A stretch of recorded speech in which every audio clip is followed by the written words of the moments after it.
I stood in my father's hospital room in Detroit, watching him struggle to breathe. The machines beeped steady. He reached for my hand. "Jada," he whispered.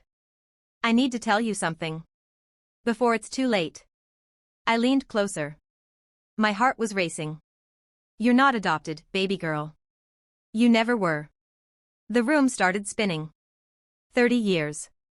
30 years of believing I didn't belong to him. 30 years of feeling different at family reunions. 30 years of wondering why my real parents gave me up. "What?" My voice cracked.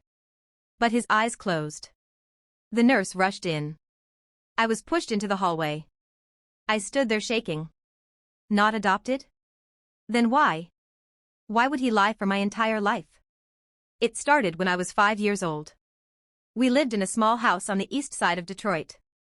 My father, Marcus Robinson, worked at the Ford plant. Every morning, he made me breakfast.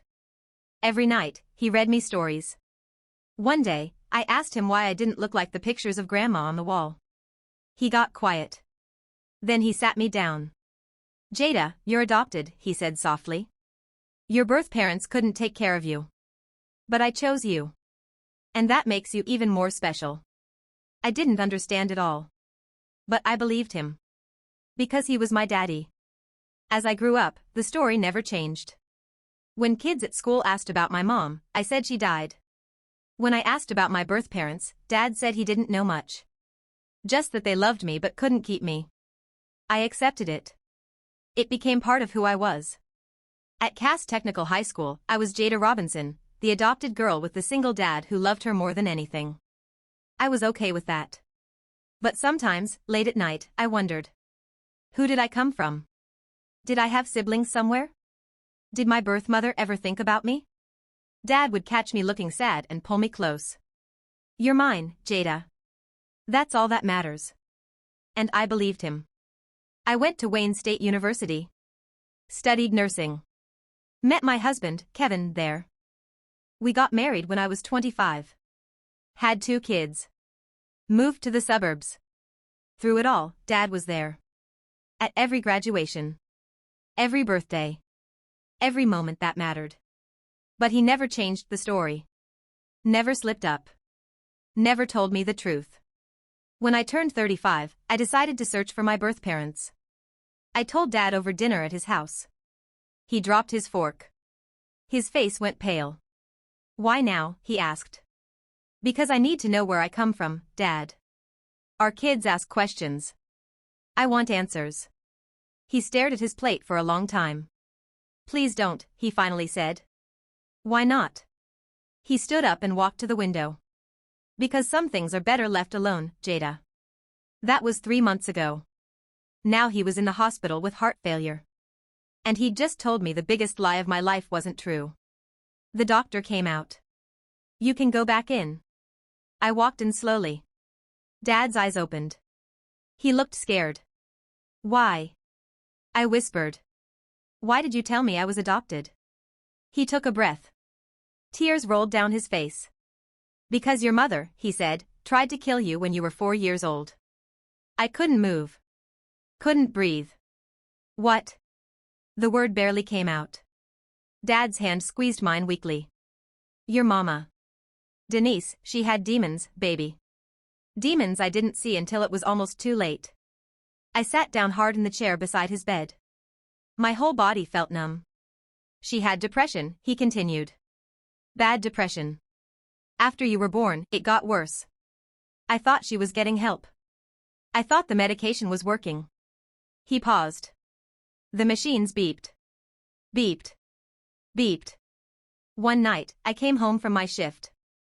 The house was too quiet. "I found you in the bathtub. The water was running. You were under." She was just standing there. Staring. My stomach turned. I covered my mouth. "I pulled you out. You were coughing, crying. I called 911. They took her away. She went to a psychiatric hospital. The doctors said she had a complete break. She didn't even remember doing it." Tears streamed down my face now. "Where is she now?" "She's alive. She's in a facility in Grand Rapids. She's been there ever since. She asked me not to tell you. She was so ashamed. So broken. I left the hospital in a daze. Kevin was waiting in the car with our kids. Mama, is Grandpa okay? My daughter Sierra asked. I couldn't answer. I just stared out the window. That night, I couldn't sleep. I kept seeing it. A little girl. Underwater. A mother who couldn't save her own mind. Kevin held me while I cried. He was protecting you, Kevin said softly. From the truth. From the pain. But he lied for 30 years. Because he loved you for 30 years. The next morning, I went back to the hospital. Dad was awake. Stronger. I want to see her, I said. He nodded slowly. I figured you would. He gave me the address. The facility name. Her room number. 2 days later, I drove to Grand Rapids. My hands shook the whole way. The facility was clean. Quiet. A nurse walked me to her room. And there she was. Denise Robinson. My mother. She looked small. Older than I imagined. Her hair was gray. Her hands were folded in her lap. She looked up when I walked in. Jada? Her voice broke. I nodded. She started crying immediately. I'm so sorry. I'm so sorry. I didn't know what to say. So I just sat down across from her. We sat in silence for a long time. Then she spoke. Your father is a good man. The best man. He saved you. He saved me too, in a way. He let me disappear so you could live without this shadow. Why didn't you ever reach out? I asked. Because I didn't deserve you. I still don't. I visited Dad that evening. He was sitting up. Eating soup. How was it? He asked carefully. Hard, I said. But I'm glad I went. He nodded. I'm sorry I lied, baby girl. I couldn't let you grow up thinking your own mother tried to hurt you. I couldn't let that be your story. I sat on the edge of his bed. So you made me believe I was chosen instead of abandoned. You were chosen. Every single day. I chose you. Over and over. I hugged him. Tight. I love you, Dad. I love you too, Jada. Dad came home 2 weeks later. Weaker, but alive. I still visit my mother once a month. It's awkward. Painful sometimes. But it's real. She'll never be mom to me.